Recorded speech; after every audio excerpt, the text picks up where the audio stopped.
What's up, party people? It's MC Popsicle and welcome to a new episode of Weird Movies. Today I'm going to talk about a movie that doesn't quite exist. It's called Superman Lives, starring Nic Cage.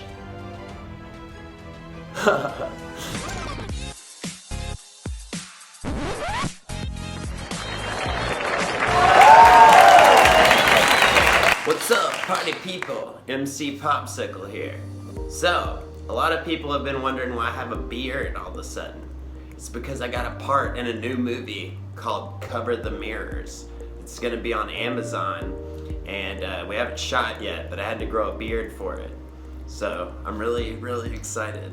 So, I'm happy about that. And also, this video is brought to you by nerdanaddicts.com. Please check them out. They're gonna be printing out and distributing my new comic, The Afterlife and Times of Popsicle Ghost. So yeah, now that we got that out of the way, I got some weird stuff for you guys today. First of all, I'm just gonna play this, okay?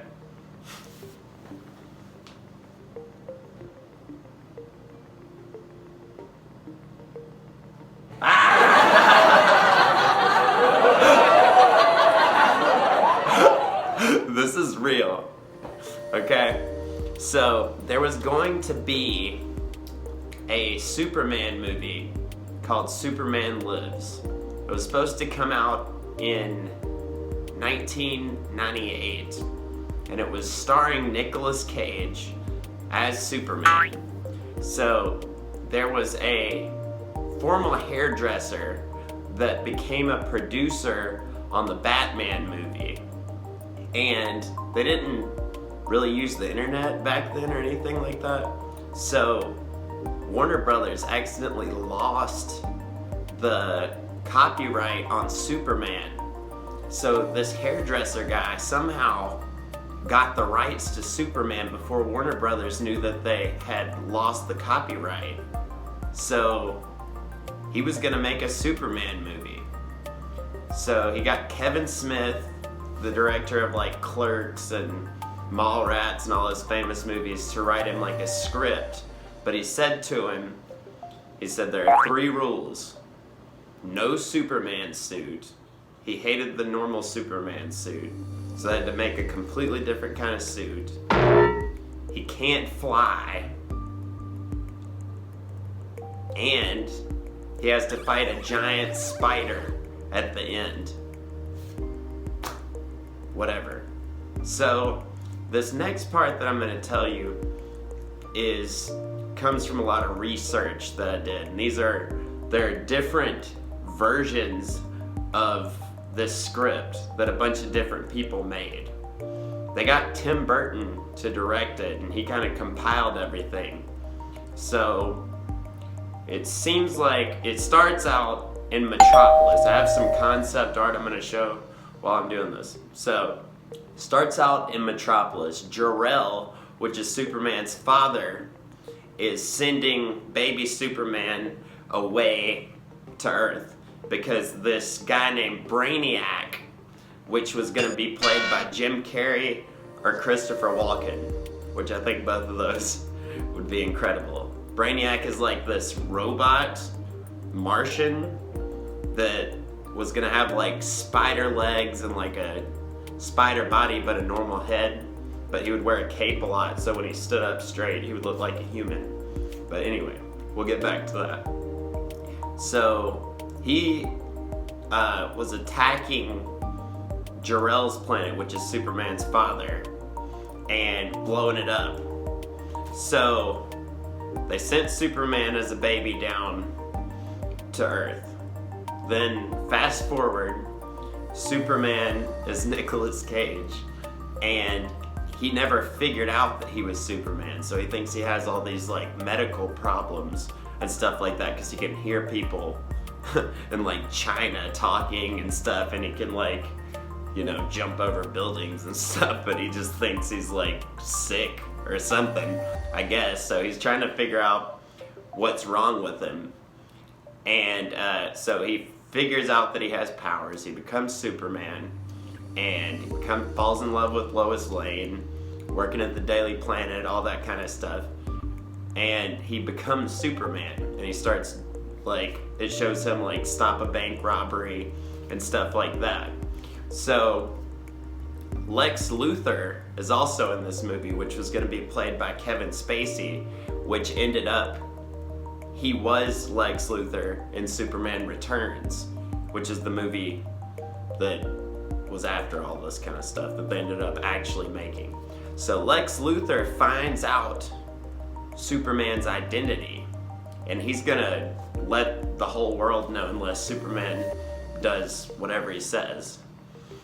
So about this time, Brainiac comes down to Earth because he's looking for Superman, and he meets Lex Luthor, and I don't know how this part happens, but they combine into each other. Like Lex Luthor and Brainiac combine into a creature called Lexiac, and he's half of both of them. So they make Doomsday together, which is that big monster that they fight in Justice League that's super powerful. He's kind of like the Hulk. So they have this huge battle with Doomsday. Superman and Doomsday fight. But during this time, Lexiac blocks out the sun, which is where Superman gets his strength from.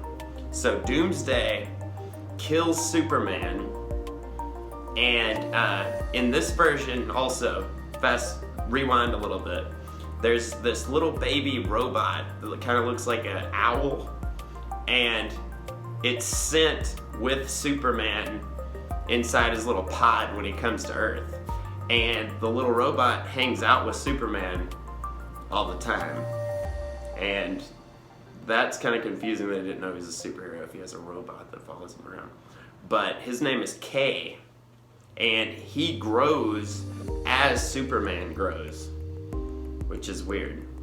So when Superman dies, he is taken to his Fortress of Solitude, which I think is in like Antarctica or something like that. And K, the robot, opens up, and Superman is placed inside the robot. The robot then like melds over his body and becomes a new suit. And the suit supplies the sunlight, and like he doesn't need it anymore. So that's like this suit. They had a lot of really crazy suits for this. So then Lexiac comes to the Fortress of Solitude and fights polar bears, like, and because they wanted to have guards, but it's a Fortress of Solitude, so they can't have guards. So they kill the polar bears, come in, but Superman is now in this new suit. So he fights Lexiac, wins, and Lexiac had also like brainwashed Lois Lane. I don't know why villains are always in love with the superhero's girlfriend, but so Superman makes her unbrainwashed and is flying away with her, and she says she's pregnant with Superman's son, and that's where it's supposed to end. But also, the reason that it didn't get made mainly was because Batman and Robin was so awful and dumb and made no money, and it was like that, along with a bunch of other bad movies, had like kind of bankrupted like the company that was gonna put this out. So they couldn't do it. But they also had the big Spider Beast in the Spider Beast in the Superman Lives movie, that he had to fight this like giant spider because that was part of the rules that I was telling you about at the beginning. But because they didn't make this movie, the same producer that was gonna make this made Wild Wild West. So they put the big spider creature from Wild Wild West that was supposed to be in Superman Lives. So that's weird. So the remnant of what we get for this crazy movie is Wild Wild West. Thanks. Thanks a lot. You really made the best choice there. But yeah, like, I think this would have been really cool because this was Tim Burton at his Tim Burtonist when he was really pumping out good stuff, like really good stuff. And see, my problem with Superman is like boring. Like, he's too powerful, nobody can kill him, like, it's just very humdrum kind of stuff for me. I know a lot of people like him, but it's a boring character. So if ever there was anybody that could make that not boring, it'd be Nicolas Cage. I mean, it would be weird, and it would be maybe dumb. It might be really good, I don't know. But because Tim Burton's there, it may not be dumb. So it would either be really stupid, like real stupid, or it'd be really, really good because it would break Superman out of these writing traps that he's in that traps him as a boring character. So I would really, really have enjoyed seeing this movie, and I'm pretty sure if it did exist, I would be doing one of these about it also. But yeah, I just thought that was neat, and I did a lot of research for this so that I could give you the most realistic version of it. I had to read a bunch of different like synopsises of scripts and watch biographies and all this kind of stuff to figure it out. But that seems like what was gonna happen. But yeah, so thank you guys so much for watching. It was fun to do all this and figure everything out. And let me know what you think, like if you'd like to watch that or if you think that'd be funny. Also, remember, check out the website for nerdandaddicts.com. They're really cool comic book company. Check it out. I'm MC Popsicle, and this has been Weird Movies. Thank you, and good night.